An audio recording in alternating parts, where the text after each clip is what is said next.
Les amis, comment ça va? Dites-moi, vous avez réagi comment vous en voyant l'annonce de Metroid Dread? Parce que je sais que Metroid Prime 4 est probablement, avec Zelda Breath of the Wild 2, le jeu le plus attendu de la Switch. Annoncé en 2017 et sans donner de date de sortie précise, Nintendo a déclaré 2 ans plus tard qu'ils ont décidé de jeter au vidange tout ce qu'ils ont fait et de recommencer le développement à zéro parce qu'ils n'étaient pas satisfaits du jeu dans son état actuel. Ça, pour les fans, ça a dû faire mal. Ça fait trop mal. Mais pensez-y, quand vous allez au resto, là, vous préférez quoi? Manger un plat dégueulasse qu'on vous a servi rapidement ou attendre longtemps qu'on vous serve un repas délicieux? Ici, c'est pareil. Faites-moi confiance, vous finirez par être récompensé de votre patience. Faites confiance à Nintendo surtout. Quand est-ce qu'ils vous ont déçus? Sûrement pas avec le bijou qu'ils ont sorti en octobre 2021. J'en reviens donc à ma question du début. Certains parmi vous ont dû se dire, en voyant l'annonce de Metroid Dread, que ça allait être juste un apéro en attendant la sortie de Prime 4. Petit rappel pour vous dire que ce jeu-là a remporté le prix du meilleur jeu d'action de l'année au Game Award. Metroid Dread.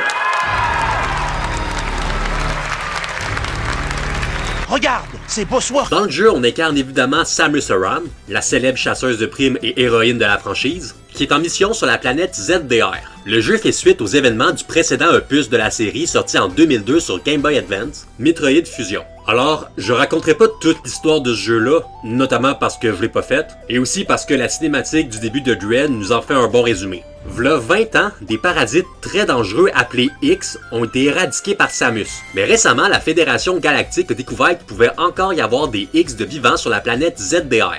La Fédération envoie donc sur cette planète des EMI, des robots fabriqués avec le matériau le plus solide qui existe, pour enquêter sur la présence des X. Mais quelques temps après le début de l'opération, la Fédération perd la communication avec les EMI. Alors Samus, qui est la seule personne à être immunisée contre les X grâce à un vaccin qu'elle a reçu après avoir frôlé la mort, décide de se rendre elle-même sur la planète ZDR pour enquêter sur la présence des X et la disparition des EMI. Une fois arrivée sur la planète, Samus fait la rencontre d'un mystérieux personnage. Alors, quel est votre nom? Ça ne vous regarde pas. Les deux se battent et la chasseuse de primes perd le combat. C'est pas vos affaires! Laissez-moi tranquille! Une fois qu'elle a repris ses esprits, elle se retrouve avec une armure différente et en ayant perdu la quasi-totalité de ses capacités. Nous voilà donc perdus dans les tréfonds de ZDR avec comme seul moyen de défense notre canon et nos missiles. On croise rapidement un de ces fameux ennemis qui se trouve être invincible. On n'a donc pas d'autre choix que de fuir face à eux. Courons! Il me court après, l'enculé! T'entendez? Et c'est justement avec les ennemis que le titre du jeu prend tout son sens. Le mot Dread peut vouloir dire peur, effroi ou encore crainte.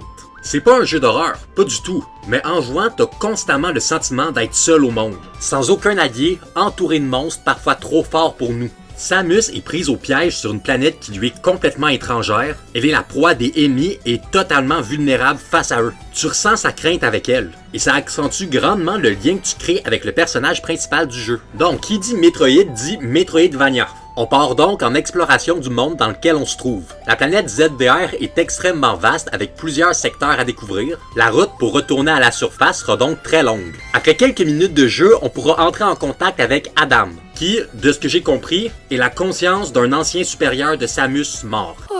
Adam.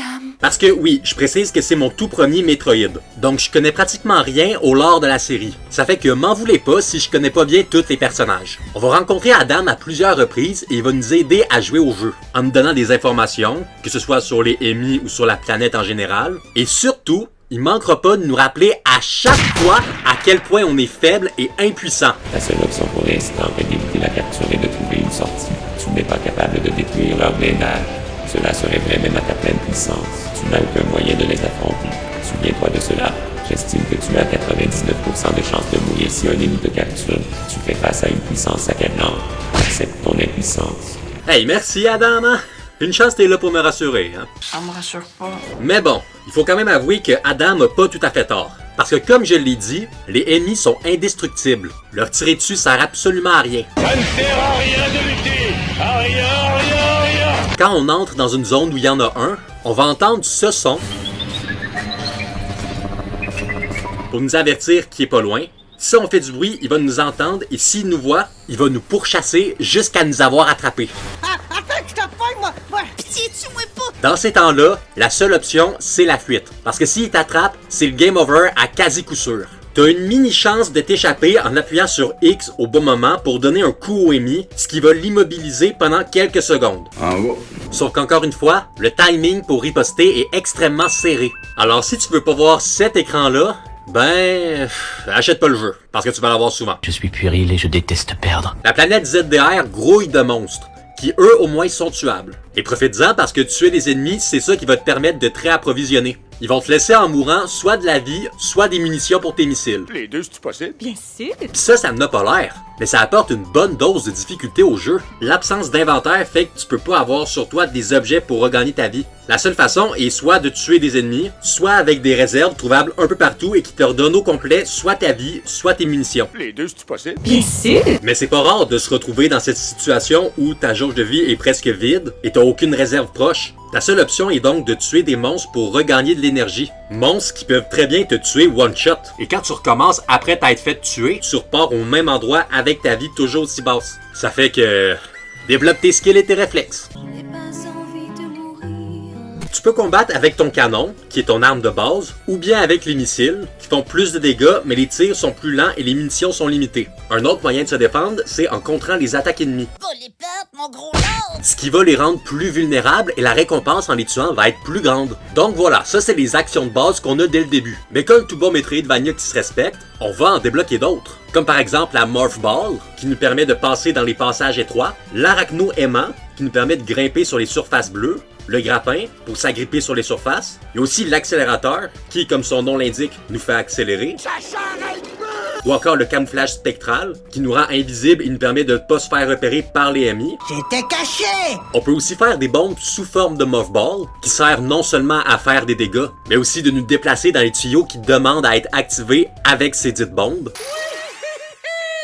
Bref, il y a plein de compétences. On part vraiment de très loin au début, et on sent qu'on devient de plus en plus fort au fil du jeu. Le sentiment d'évolution et de progression est à son comble, et on va finir par prouver à Adam qu'on n'est pas si faible que ça. Ils vont voir un jour. Mais c'est d'ailleurs là tout l'âme du jeu. Le monde dans lequel on est perdu est très grand, et il n'est pas entièrement à notre disposition dès le début. Beaucoup d'endroits sont inaccessibles sans compétences spécifiques, et parfois, la compétence dont tu as besoin se trouve à l'autre bout du monde. Supposons par exemple que tu es dans la 3e zone, mais que tu n'as pas ce qu'il faut pour aller plus loin. La solution sera de retourner dans la première zone pour obtenir la compétence essentielle pour avancer. Compétence que tu n'avais pas encore parce que pour y avoir accès, tu avais besoin d'une autre compétence trouvable dans la zone 3. Il me semble que j'utilise souvent le mot compétence là. Oh, je suis tellement mêlé, moi là. Donc vous voyez, l'exploration finit jamais. Il y a beaucoup d'allers-retours à faire, oui, mais c'est ça les Metroidvania. C'est pas un jeu en ligne droite comme Mario où tu fais juste te rendre à la fin du niveau. Là, tu dois fouiller toute la planète de fond en comble pour devenir assez fort et pouvoir te rendre à la surface. Bon, enfin. Et je pèse mes mots quand je dis qu'il faut tout fouiller. Parce que si, admettons que tu sais plus du tout quoi faire ni où aller, ben t'as juste à tirer dans les murs. On sait jamais. Elle est là, la solution. Sans blague, dans la description du eShop, là, je pensais que c'était juste une façon de parler quand il disait « Frayez-vous un chemin ». Mais non, des fois le chemin est littéralement dans le mur et il faut juste tirer dessus sans rien qui te l'indique. Donc une fois que vous avez trouvé tout ce que le jeu nous montre, soyez curieux parce qu'il contient bien des secrets. Et ce, que ce soit au level design comme à l'histoire. Plus on progresse, plus on en apprend sur la planète ZDR. Au début, j'étais persuadé que ZDR c'était juste une planète hostile avec que des bêtes sauvages comme habitants. J'ai été agréablement surpris de l'évolution du jeu au niveau scénaristique. Je me répète, mais avant de commencer le jeu, Metroid, j'y connaissais rien. Alors oui, je connaissais quelques personnages, je savais vaguement quel genre de jeu c'était, mais en ce qui concerne le lore, j'en savais rien du tout. C'est donc cool de voir que c'est pas juste un jeu d'action sans profondeur où l'intrigue est anodine. Là, tu embarques vraiment dans l'univers. Mais ce qui nous fait le plus plonger dans le jeu, c'est l'ambiance. Le sentiment d'inquiétude, de solitude qui nous pèse tout au long de notre exploration. Le fait qu'on incarne une chasseuse de primes, mais c'est nous la proie, c'est une grande force du jeu. Et la direction artistique aide également beaucoup sur cet aspect-là. Alors si les premières zones se ressemblent un peu, le jeu arrive quand même à se diversifier niveau environnement. Comme avec une zone remplie de végétation, ou une autre qui est quasi entièrement sous-marine, ces changements de décor arrivent à nous convaincre qu'on est seul dans une planète très vaste et qu'on fait vraiment face à un monde plein de dangers. Malheureusement, je peux pas en dire autant pour la musique. Ouais, je m'excuse, mais les musiques ont pas réussi à me faire plonger dans l'atmosphère du jeu. C'est pas qu'elles sont mauvaises, mais pour moi, elles amplifient pas vraiment l'ambiance claustrophobe et inquiétante dans laquelle on se trouve. Des fois, oui, c'est vrai.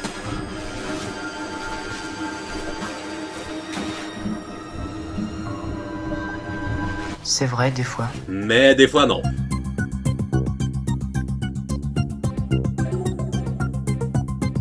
semble que c'est pas le bon genre de musique. Mais bon, c'est pas grave. Même si je trouve que pour une expérience de survie dans un monde hostile, ça colle pas parfaitement, pour un jeu d'action qui se déroule dans l'espace, ça marche bien. C'est très correct. Comme je le disais, le but du jeu, c'est de se rendre jusqu'à notre vaisseau à la surface. Ce qui est pas trop long. En effet, le jeu se termine assez rapidement si on se concentre juste sur l'objectif principal. Mais si t'as pas envie de dire au revoir au jeu à la fin, ben j'ai une solution pour toi. Le 100%.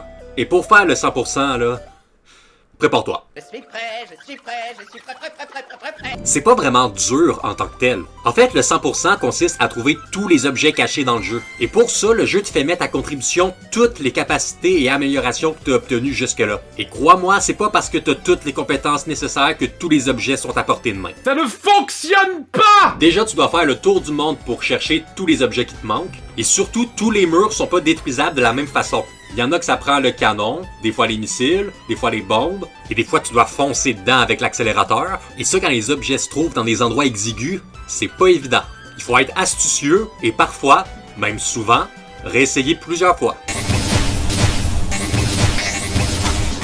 Coudonc, c'est dur. Mais rien n'est impossible dans Metroid Dread. La patience et la persévérance sont primordiales pour en venir à bout. Non seulement pour le 100%, mais aussi pour affronter les boss. Parce que oui, j'ai oublié de le préciser, mais il y a des boss. Et pour les boss, prépare-toi. Vous n'êtes pas prêts. Ouais, les boss sont durs. Donc vraiment, achète pas le jeu si t'as pas envie de voir cette image. Gardez cette chose hors de ma vue.